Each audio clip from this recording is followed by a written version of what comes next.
In the sweeping wilderness of Yellowstone, the grizzly once ruled alone. Unmatched in size and strength, no creature could challenge the mighty bear. Then came the return of a formidable rival. Tall, rangy wolves from the north now stake their claim to Yellowstone. And somewhere in the backcountry, an epic battle unfolds. It's a clash that echoes all through Yellowstone.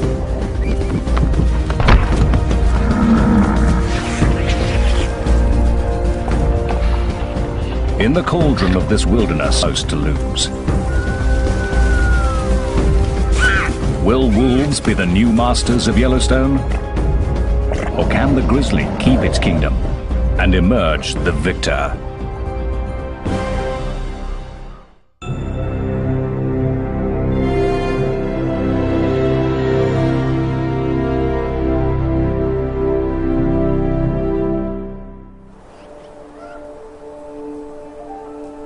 It's spring in the northwest corner of Wyoming.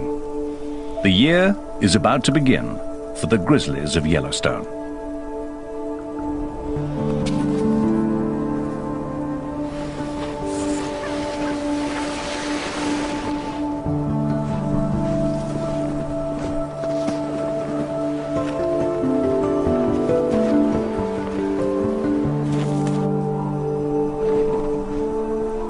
By early March, bears begin to emerge from their long winter's nap.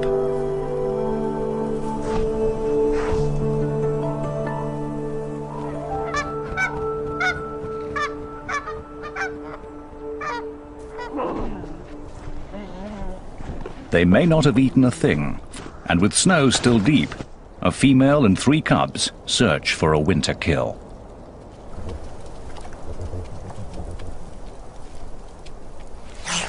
Otters have been out all winter, slipping and sliding between streams, looking for patches of open water.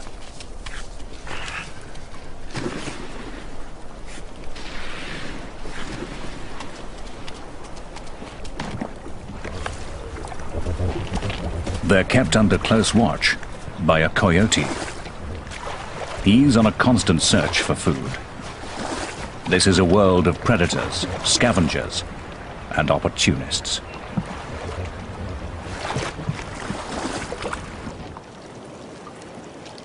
In the thawing surface layer of ice, the grizzlies find a strange windfall. Entombed in the ice all winter, frozen fish are the first banquet of the year for the bears.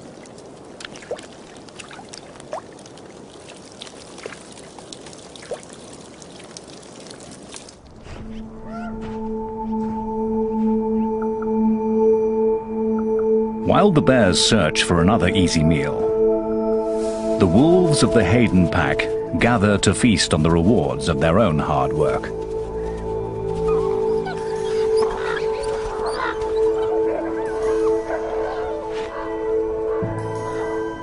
But a bold young bear has found their carcass, and a grizzly is accustomed to taking what he wants.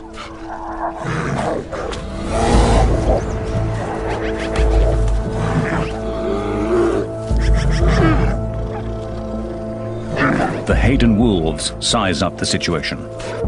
The pack is 9 wolves strong, and this is not the largest of bears. He's tried to bury the carcass and defends it from the center of his earthworks.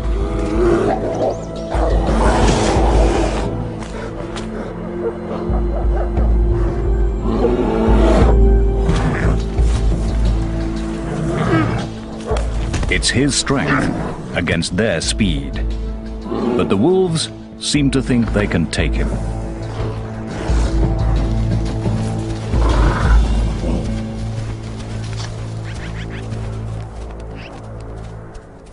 The Haydens prove to be more than the young bear can handle. This time,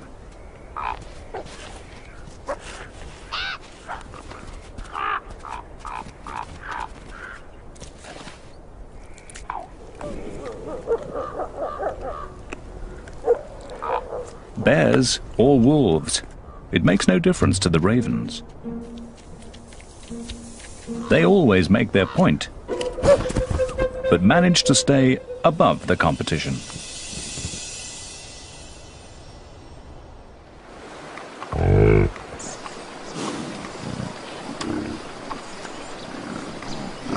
Bison will face both wolves and bears over the course of their lives. But the first challenge for newborn calves is just keeping up with their mothers. They're on their way to summer pastures, and for the calves, it's sink or swim.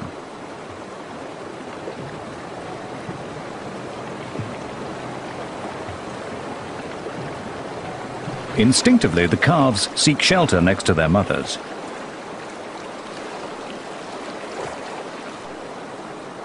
But the waters are cold and fast. Too fast for the tiny calves.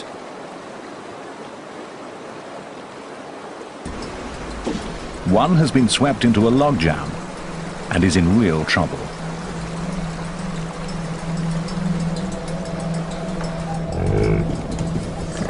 His mother has suddenly realized what's happening.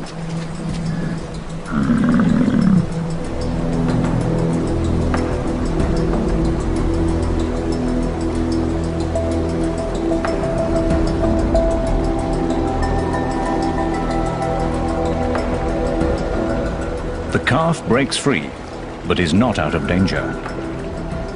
Calves often lose their mothers during river crossings, and without her, he can't survive.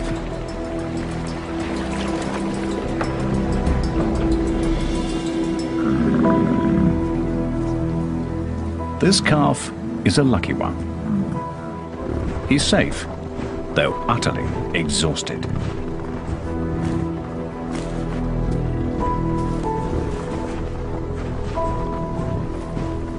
The Yellowstone River was just one of the first of many perils to come.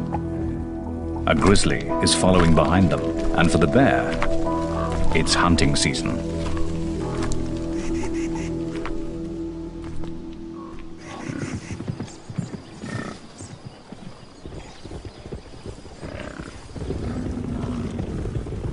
Yellowstone's 3,500 bison are the largest free-ranging bison herd in the world. As they gather on the greening meadows of Hayden Valley, the old frontier looks very much alive. It's a scene one old grizzly has witnessed many times. This rugged veteran has roamed Yellowstone for almost 20 years, long before wolves were brought back to the park. He is bear number 211, known to bear watchers as Scarface. In his youth, he hunted bison in this great valley. Now, he leaves such high-risk work to a younger generation.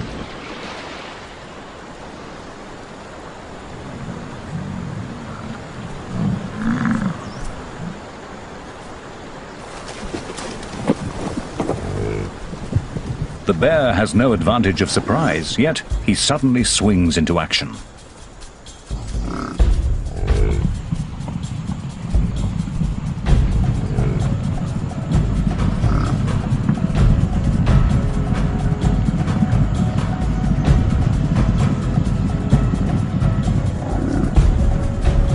The chase is just youthful exuberance.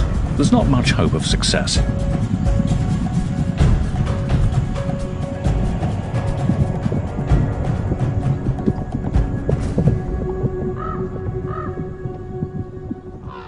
The bear will need a better strategy. But a truly devious plan is a coyote's speciality. He's so small, no one takes him seriously. He tests a calf. This one's big and strong.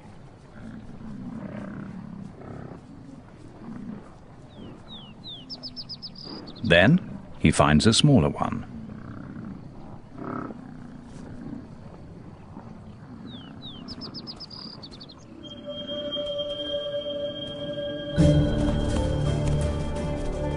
He pretends to play, but this is no game. If the coyote can coax the calf off by itself, he has every intention of killing it.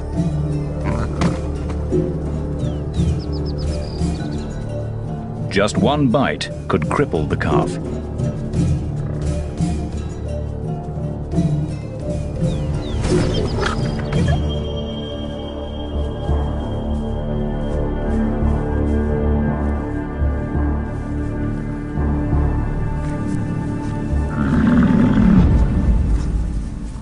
But some motherly backup puts an end to all that.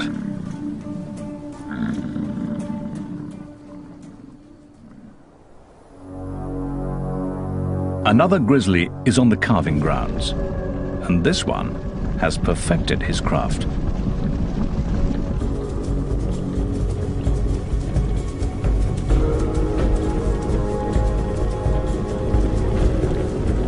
The grizzly uses his top speed of 56 kilometers per hour to separate a calf from its mother. And though the bison weighs twice as much as the bear, she's young and undone by the grizzly's aggression.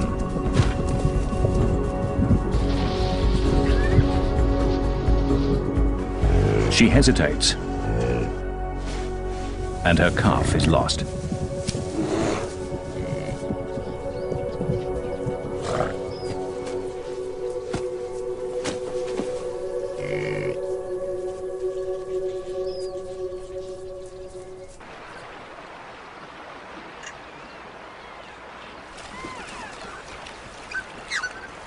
For hunters and hunted alike, each encounter in Yellowstone presents a critical choice. What is brave one moment is foolish the next. To fight or to flee, all of life hangs on the decision.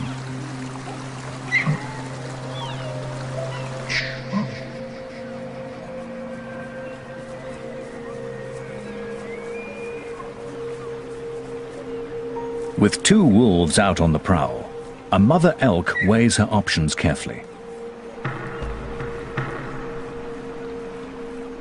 The wolves have seen her, but not her calf. It's too young to outrun the wolves. Its only defense is to hide and keep completely still.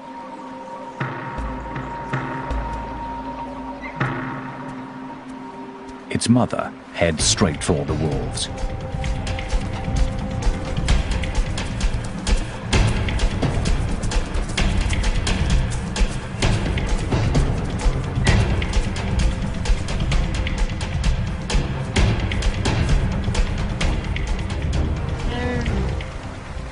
Her purpose is to distract them, to keep their attention entirely on her.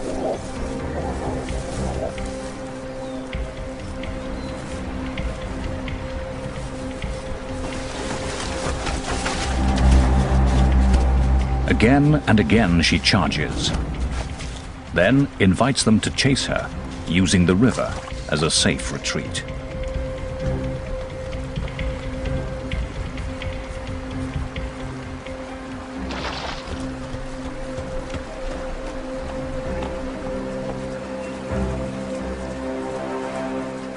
She can play this game against two wolves, but she would never attempt this with an entire wolf pack.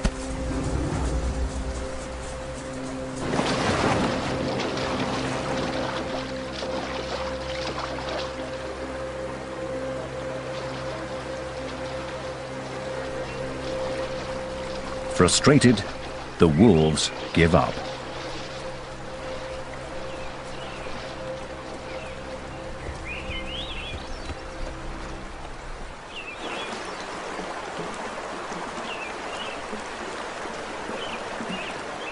The calf owes its life to the tactics and the courage of its mother.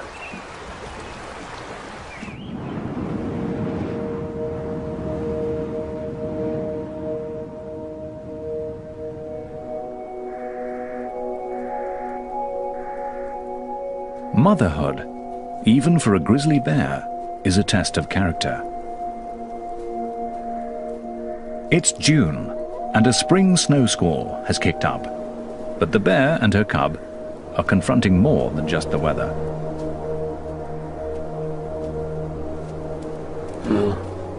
Wolves from the Druid pack have caught them out in the open.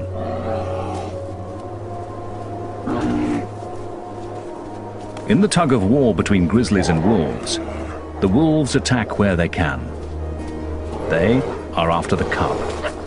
If they can kill it, they will eliminate a future rival.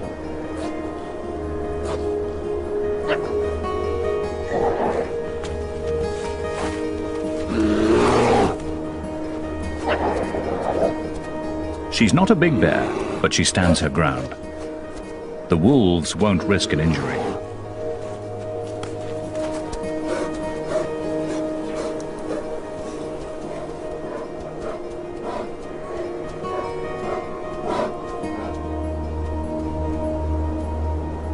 Suddenly, it's over. The wolves make a decision, and the bears are free to go.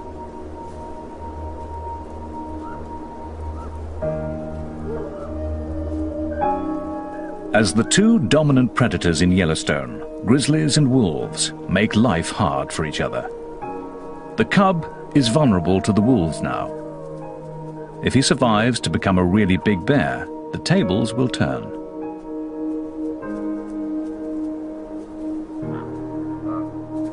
But he'll be a cub for a long time yet, and growing up is a full-time job.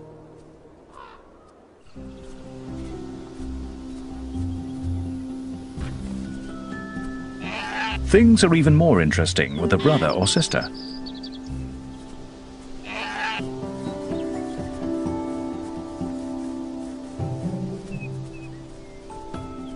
Cubs can turn anything into a toy.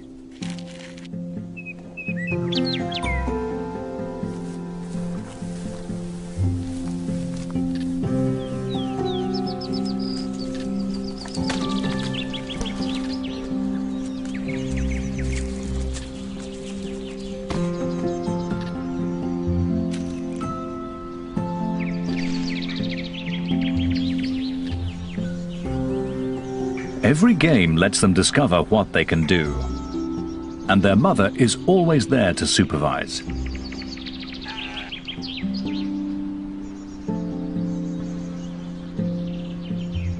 For grizzlies, these are the days of family life. They'll spend 2.5 years under the constant care of their mother. Then the cubs will be big enough to go their separate ways and travel through Yellowstone alone.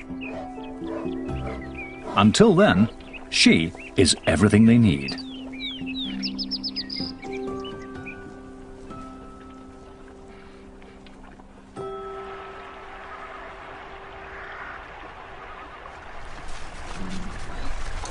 A wolf's lifestyle couldn't be more different. Wolf pups are used to large families. There are 5 pups in the average litter. At 1 month old, they begin to venture away from the den.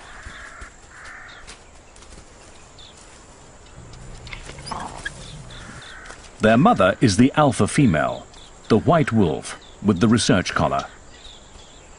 But they have other guardians too. Older brothers and sisters, aunts and uncles. A member of the family is always in attendance. When the pups grow up, many will disperse to other packs, looking for a place to belong. Wolves will always be drawn to each other's company.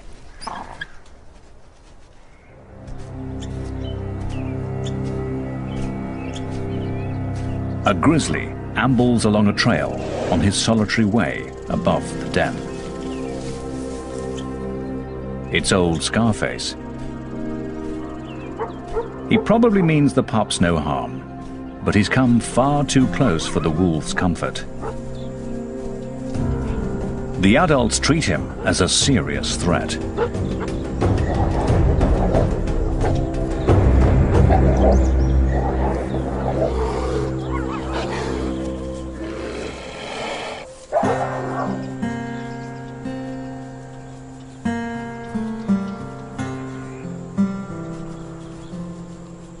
It's the pups' first encounter with a bear, and their elders have shown them something valuable. Together, they can challenge a grizzly and defeat it. As for Scarface, he hasn't lived this long without knowing how to avoid real conflict.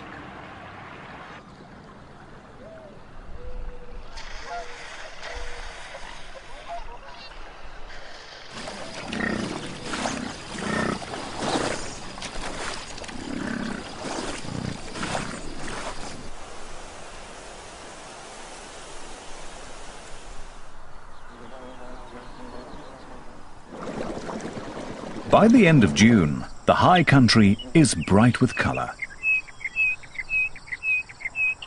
Summer residents are settling in. They're claiming territories, building homes, finding partners.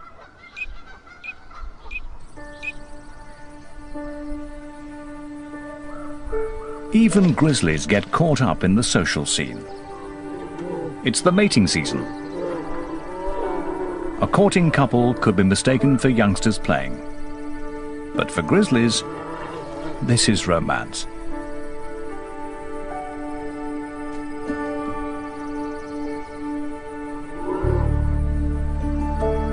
Once she has accepted him, they will wrestle and play and mate many times, staying together for 10 days or so.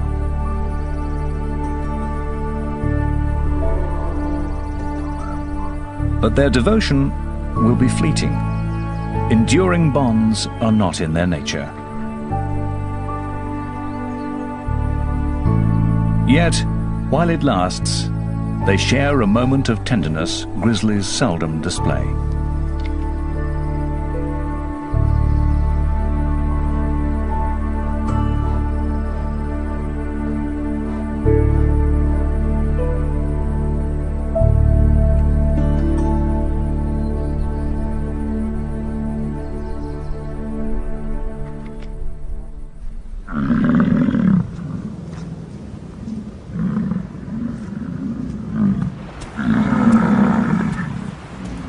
While the mating season brings solitary grizzlies together, it sends the companionable bison into an uproar.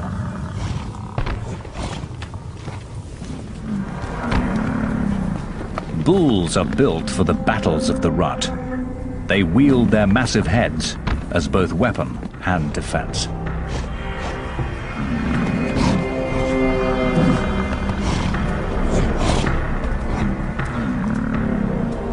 They must protect their own bodies as they twist and turn, pressing for an advantage.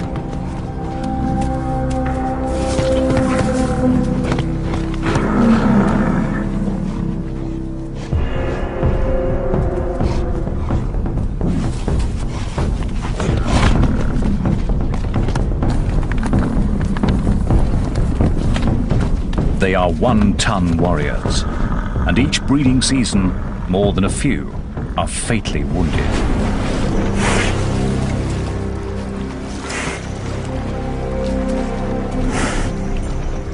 This young bull must have taken on more than his match and has suffered a head injury.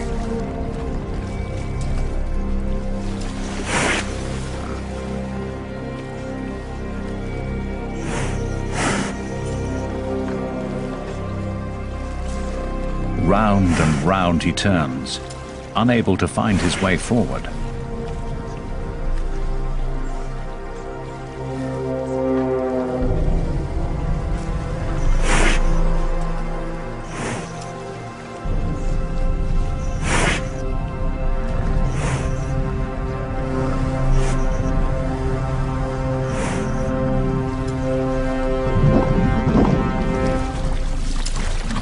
Then, remarkably, he makes it to solid ground.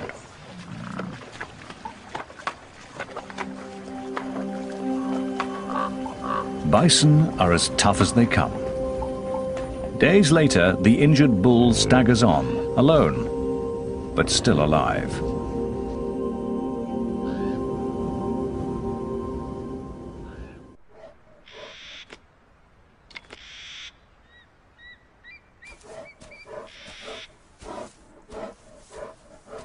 For the Grizzlies, this year's battle for Yellowstone is coming to a close.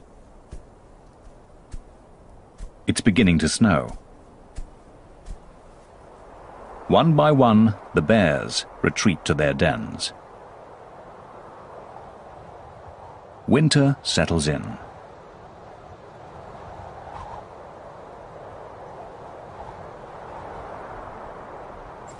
The snow brings elk down from the high country to wintering grounds in the valleys. And wherever the elk go, the wolves follow. Winter is the season when wolves are riding high.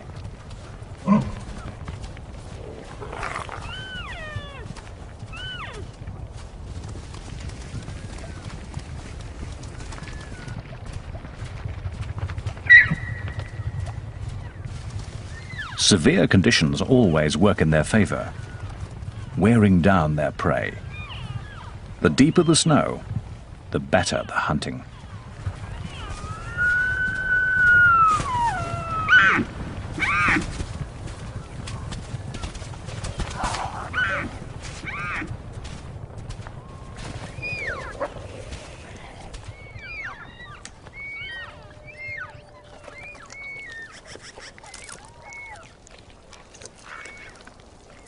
No bears will contest the carcass, but many other scavengers gather at the feast.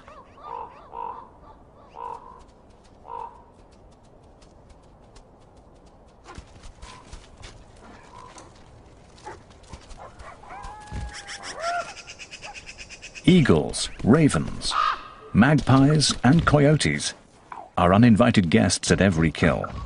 Though wolves have the undisputed upper hand, they make the long winter easier for all these other carnivores. As long as there are elk, the wolves will provide.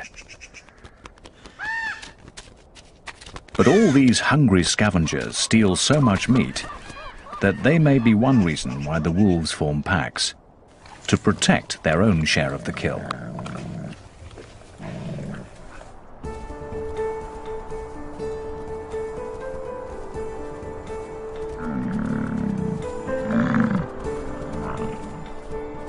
Come February, wolves go visiting, pack to pack. Now is their season for courting and mating. If a stranger comes calling, yearling females and pups come out to greet him.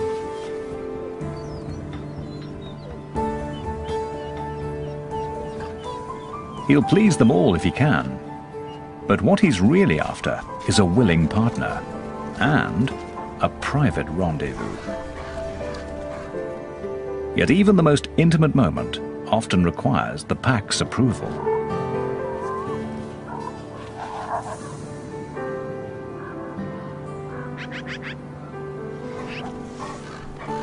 The alpha pair that leads the pack may share a bond that lasts for life.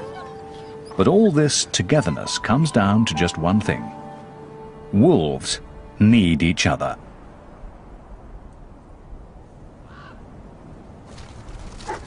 Wolves are accustomed to working year-round and feeding many mouths. But come the end of winter, it can take the abilities of a bear to get the job done.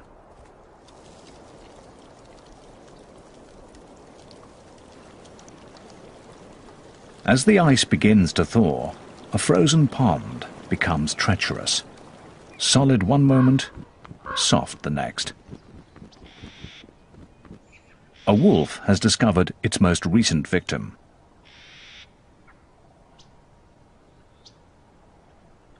The wolves weigh about 45 kilos and cannot trust the ice to hold them. They can see the carcass and would take the hand out, but it just isn't worth the risk. As the pond continues to freeze and thaw, coyotes venture onto the ice. At 14 kilos, they are light enough to cross it, but not strong enough to move the carcass.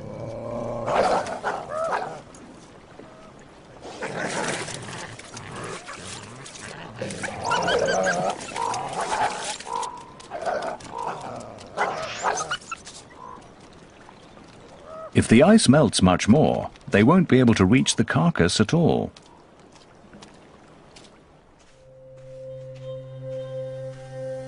For once, a grizzly, fresh from his den, arrives as something of a hero.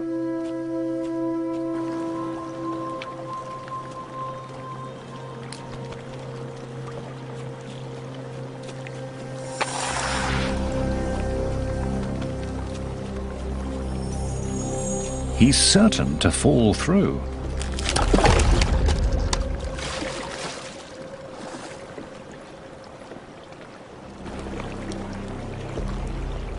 But his massive strength will come to the rescue.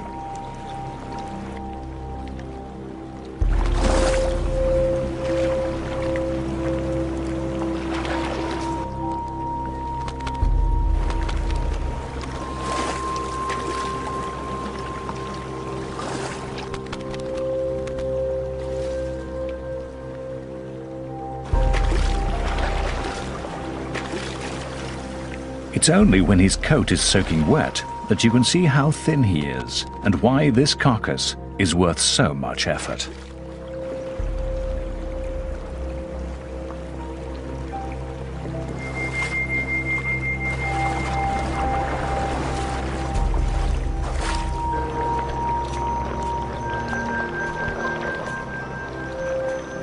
As the bear reaches shore with the prize, even the ravens can appreciate his labors. And there'll be bones for the coyotes, after all.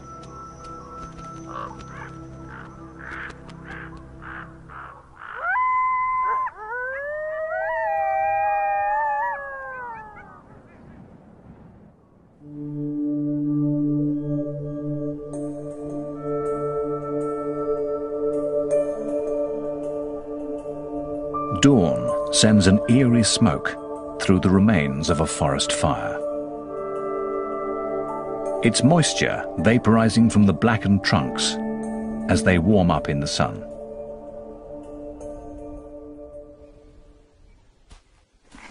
Though the fire killed the trees, a wild garden springs up at their charred feet, rich with minerals from the ash.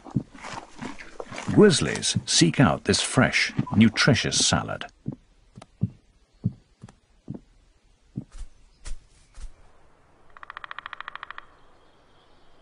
A great grey owl dozes at the edge of a burn. He's been up all night hunting.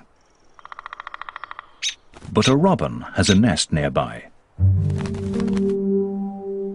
In Yellowstone, conflicts can flare up in any corner.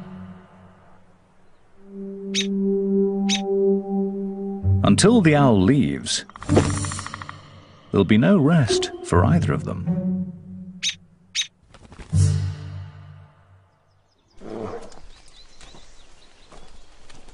A grizzly has come to the recovering burn to feast on daisies, asters, fireweed, and cow parsnip, teaching her yearling cub that this is a good place to forage.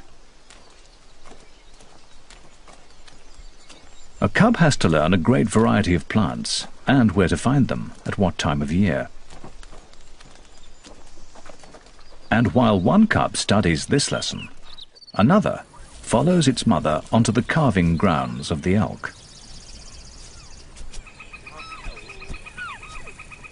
Grizzlies aren't full-time predators like the wolves, but they still take their toll of elk calves each spring.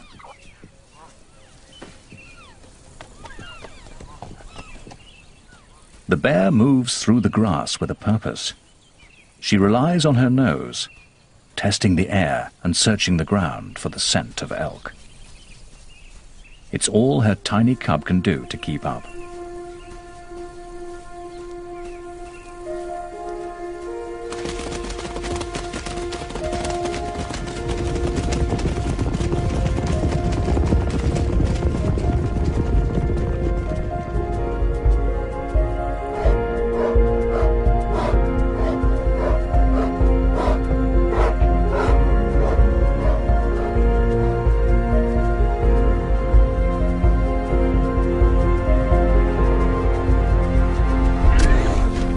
For the calf, the brief dance between birth and death will be over in a moment.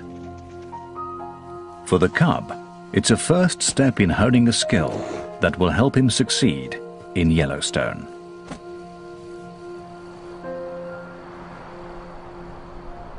Yet bears have many ways to make a living.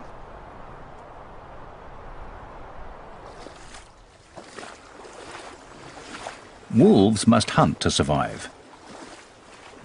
But a grizzly's life is full of choice. Old Scarface may no longer be able to chase down elk, but he's managed to catch a fish.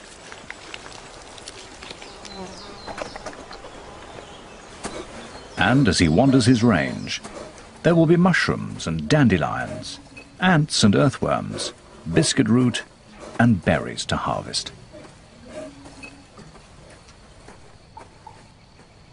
The grizzly needs a kingdom vast and varied and complex. He needs all of Yellowstone.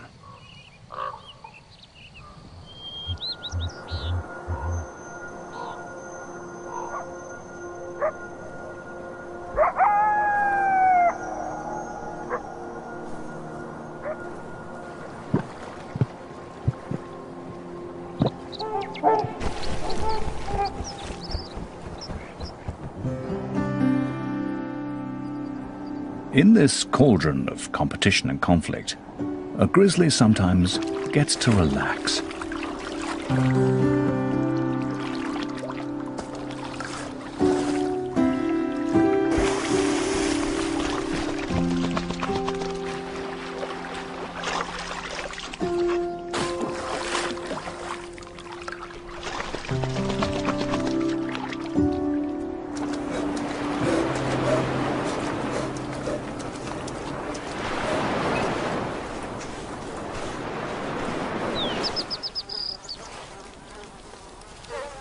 He retrieves a mule deer he has stashed in the grass by the lake, and for once he has a whole carcass to himself. Well, almost.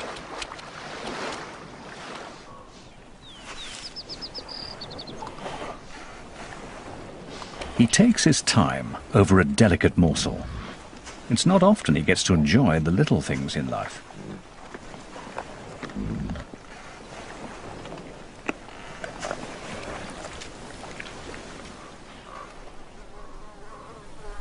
Then, after lunch, a nap.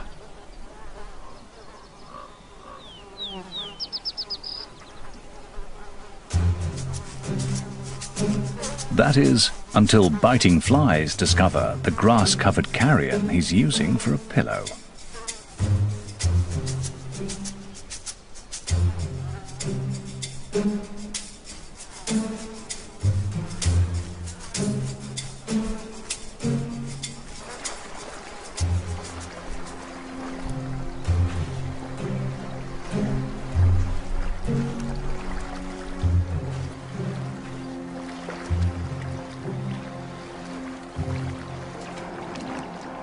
He retreats to the cool waters for some sweet relief.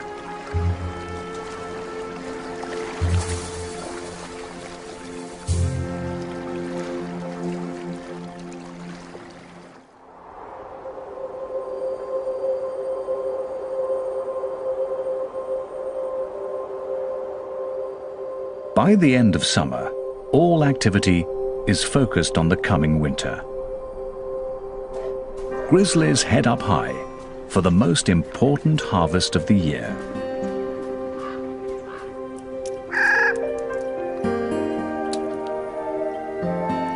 The Clark's nutcracker is up there already, collecting the seeds of the whitebark pine.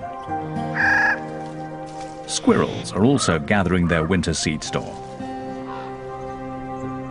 The birds will disperse the seeds, but the squirrels will cache them. And that's what the grizzly is looking for. The bear digs up their work. The seeds are rich in fats, and the bear takes in as many calories as she can.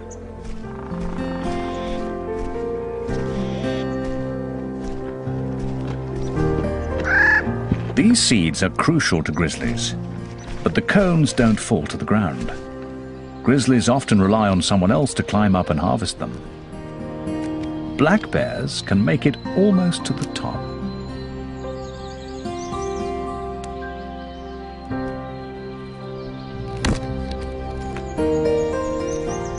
They'll bring the branches and cones to the ground and in reach of the grizzly.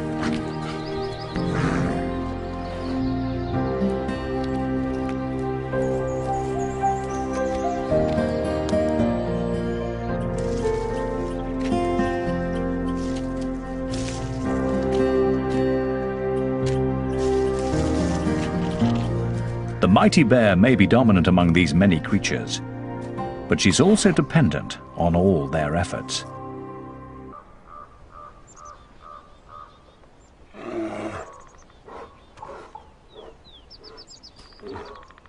In this tale of two predators, each succeeds according to its nature. This enormous male is waiting on the wolves. He's staked out in the territory of the Molly's pack. And here they come, right on schedule.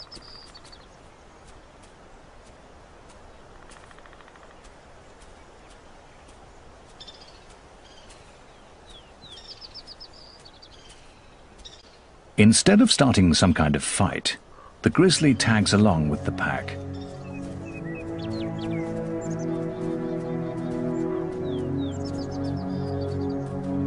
The bear is huge. He looks to be almost 300 kilos, and the wolves seem resigned to his presence.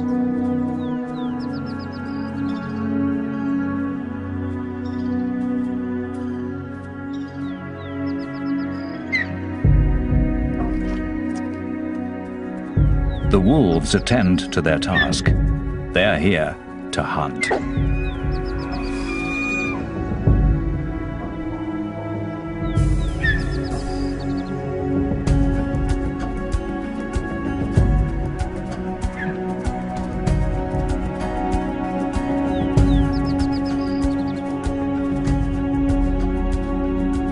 The bear lets them go. He's in no hurry.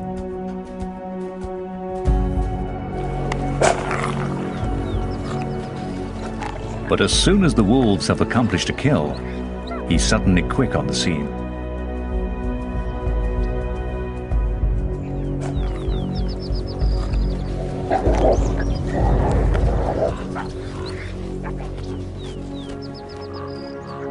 This is the way of things in Yellowstone. A wolf pack working together is the greatest predator there is. But even the Mollies, 14 wolves strong, know how to step aside for one large bear. A grizzly in his prime is the master here.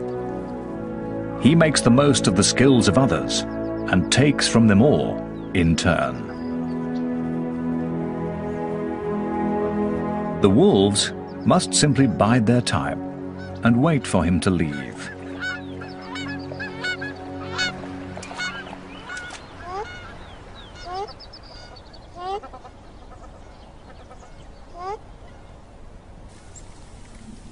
Old Scarface is past challenging a wolf pack. He's up in the whitebark pine forest, where it's already starting to snow.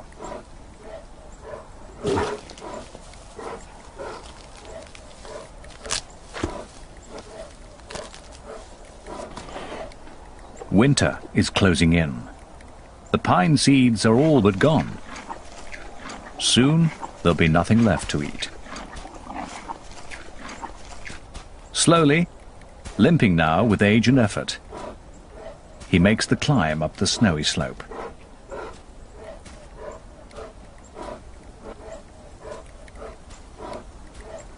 His den and a long winter's rest are waiting.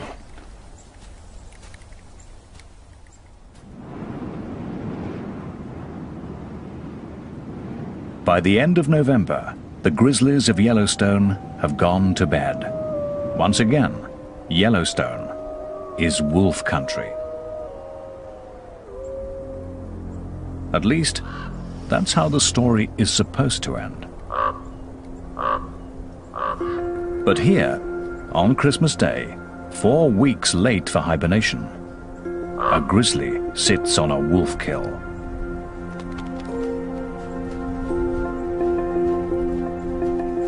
Is this the start of something new?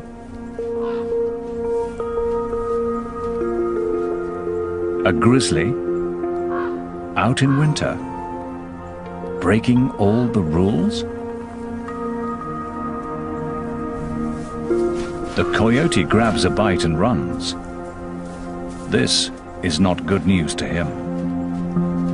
Will the bear be waiting at every kill all winter?